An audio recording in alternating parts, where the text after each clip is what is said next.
Let's unbox the M4 Max 16-inch MacBook Pro. Comes in this really beautiful Apple-styled box. Now this is the M4 Max chip with 36 gigabytes of unified memory and 1 terabyte of storage. So let's go ahead and tear this open.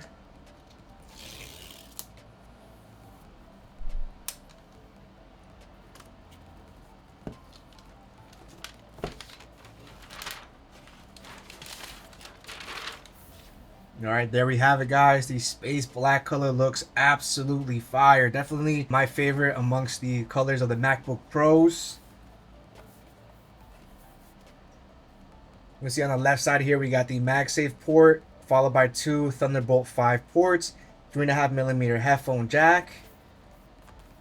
On the other side, we're going to have an HDMI 2.1 port, another Thunderbolt 5, and we have a SD card slot. And of course, we got that beautiful Apple logo. Let's put this aside real quick. If you're picking up the black MacBook, you are going to have a color matched MagSafe cable, which is awesome. And then for the M4 Max, we're going to get a 140 watt USB-C power adapter. This thing is nice and thick. And what better way to turn on the M4 Max than alongside this $5,000 gaming PC. So let's go ahead and open this beauty up. So we hear that beautiful Mac chime for the first time.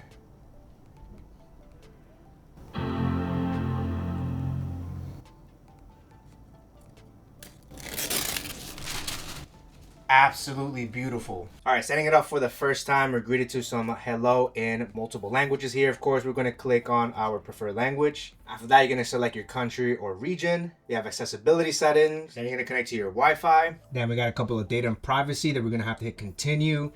Here it gives you the option for migrating from an older Mac, time machine backup, startup disk, or you can transfer from a Windows PC. But we're going to set this up brand new, so I'm going to hit not now. This is where you're going to sign into your Apple accounts, which I'll do real quick. Using your Apple account, you should get a little verification to your other Apple devices. You're going to type that code in. All right, then we're going to edit the name here. It's going to be Firewolf, of course. And then for password, you can go ahead and type in any password you want. And then we're going to edit these little rows here. I like the fact that they give us so many customizations here. So look for the signature wolf here. Style it out. Let's make it nice and dark. Next, you're going to have a bunch of options here that you can customize here, such as analytics and all that good stuff. I'm going to customize that real quick because enable location is definitely a must in case you ever misplace your MacBook. You can decide to share analytics if you want to. Screen time, we'll set that up later. It does come with Apple Intelligence in the beta format, so we're going to hit continue on that. I'm going to skip this one. You have the option of encrypting your disk. And then we have the option of setting up our Touch ID, which is right over here. Setup was very buttery smooth. Then you have Apple Pay. We're going to set that up later. And you can customize your look. We have between light, dark, or automatic. My personal favorite is definitely automatic because I like it to change depending on the time of day. Hit continue. And that is it. We are pretty much finished up, and setting it up is very seamless and very easy. And this is the base screensaver that you get with the M4 Max. To be honest, I would have expected something a lot nicer than that. All right, so out of all the options here, I went with this option here with the 14-core CPU, 32-core GPU, and 36 gigabytes of unified RAM. It has a retail price of $3,500. However, I was very lucky to pick this up at a Black Friday steal, saving $300 off, which I think is great. Now, I personally went for the M4 Max simply because I do a lot of video editing, and I definitely wanted something that's powerful enough to keep it very portable. And of course, I have gaming PCs like this black one over here, and I also have a white one right over there as well. This one has a 4090. This one's even more. This one's like $6,000 altogether.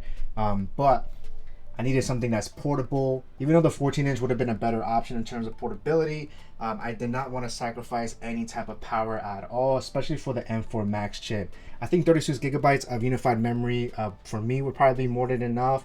I know I was debating for a very long time whether to up this to like a 48 gigabyte, but the price for that was just too much. The storage size, to be honest, I would have been fine with 512 because you can just use external drives to give you a whole ton of storage. I never keep anything on my laptop anyways. I keep them all externally. That allows me to take my workflow to any of my PCs and my laptops, which is pretty awesome.